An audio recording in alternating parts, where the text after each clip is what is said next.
Hi guys, welcome to How to Solutions YouTube channel. In today's video, I'm going to show you how you can hide Instagram stories on certain users. Before getting into this video, must subscribe to our YouTube channel and click on the bell icon. The first step is you need to open Instagram application. Once you open Instagram, then you need to click on your story in the top left, and then you need to click on camera, and here you need to record a story. So let me show you an example. So this is the story. Then you need to click on next and share your story.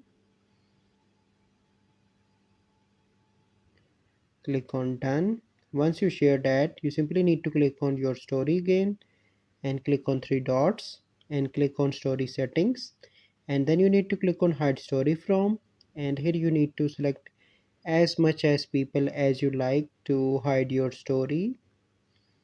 Okay, so this is a process by which you can hide Instagram stories on certain users. I hope you find this video helpful. If you find this video helpful, must like this video, subscribe to our YouTube channel for future videos. We'll see you in the next video.